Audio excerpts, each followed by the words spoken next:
Pernah gak sih kamu merasa hati kamu penuh dengan emosi, tapi kamu bingung nih harus ngapain?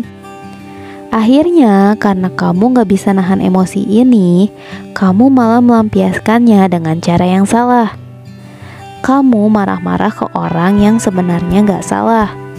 Akhirnya beberapa saat kemudian kamu menyesal dengan apa yang udah kamu lakuin. Ini nih dampak kalau kita nggak bisa ngendaliin emosi.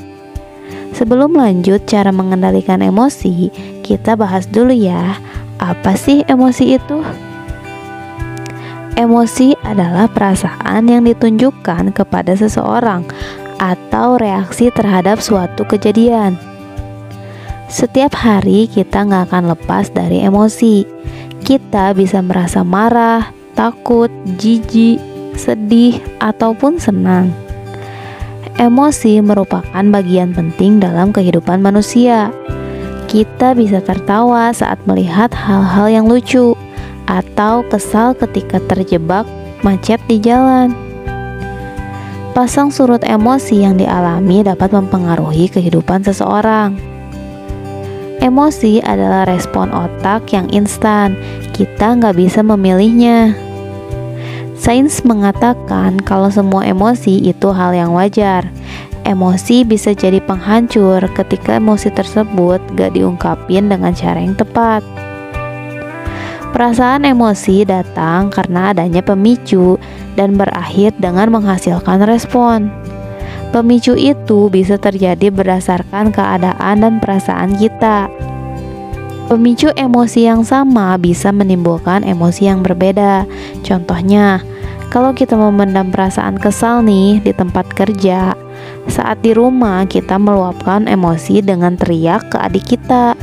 Nah, emosi ini bisa menjadi penghancur diri kita kalau nggak diselesaikan dengan cara yang baik.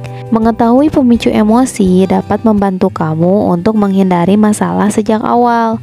Dengan melatih diri, kamu bisa mengubah hal negatif menjadi positif. Dan secara nggak langsung, kamu akan mendapatkan kepuasan secara emosional. Terus gimana caranya biar kita bisa mengendalikan emosi? Pertama, pilih situasi.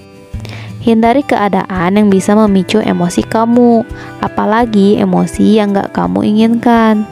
Misalnya, kamu tahu nih, kalau kamu kemungkinan besar bisa marah-marah karena kamu kesiangan dan akhirnya terburu-buru untuk berangkat kerja. Maka dari itu, persiapkan malam kamu untuk tidur lebih awal, biar kamu gak kesiangan bangun pagi dan bisa lebih santai untuk berangkat kerja.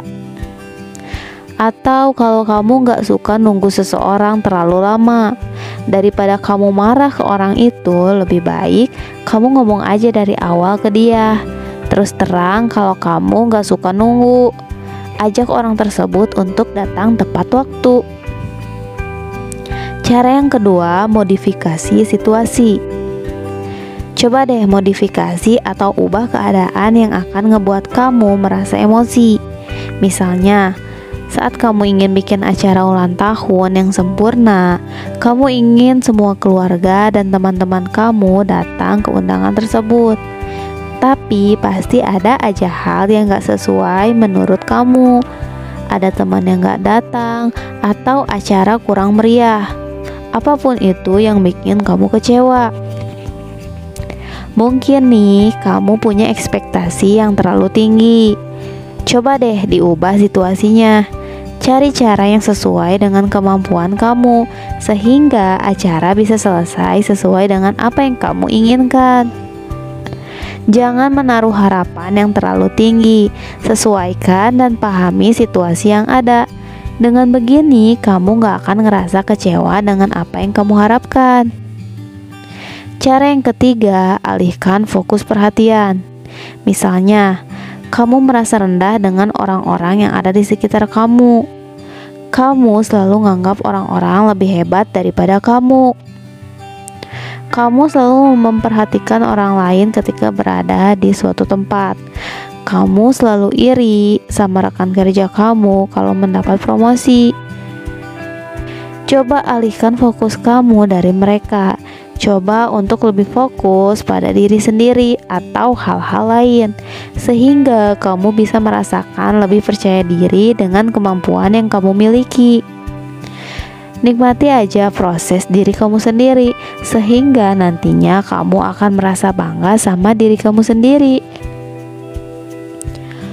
Tips yang keempat, ubah pemikiran. Inti dari emosi terdalam kita adalah sebuah keyakinan yang mendorongnya. Kamu ngerasa sedih ketika kamu yakin telah kehilangan sesuatu, marah ketika memutuskan bahwa tujuan kamu telah gagal. Kamu mungkin gak bisa mengubah situasi, tapi kamu bisa mengubah pikiran kamu. Kamu bisa ubah pikiran yang mengarah pada kesedihan atau ketidakbahagiaan dengan pikiran yang mengarah pada kegembiraan. Cara yang kelima, ubah respon.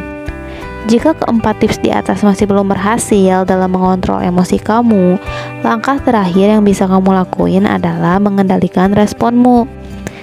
Jantung kamu mungkin akan berdetak lebih kencang karena rasa tidak menyenangkan saat kamu merasa cemas atau marah. Cobalah untuk tarik nafas dalam-dalam dan menutup mata untuk menenangkan diri. Kenali dan terima bahwa kamu bisa mengontrol emosi. Itulah beberapa tips yang bisa kamu lakukan untuk mengendalikan emosi. Jangan biarkan emosi merusak diri kamu.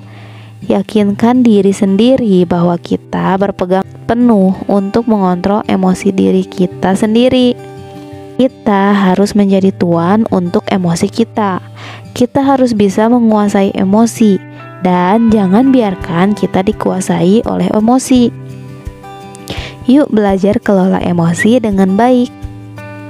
Terima kasih sudah menonton. Kalau kamu suka dengan video ini, jangan lupa klik tombol like dan subscribe channel ini ya, biar kamu gak ketinggalan video serupa untuk bantu kamu ngembangin diri jadi lebih baik. Sampai jumpa di video berikutnya.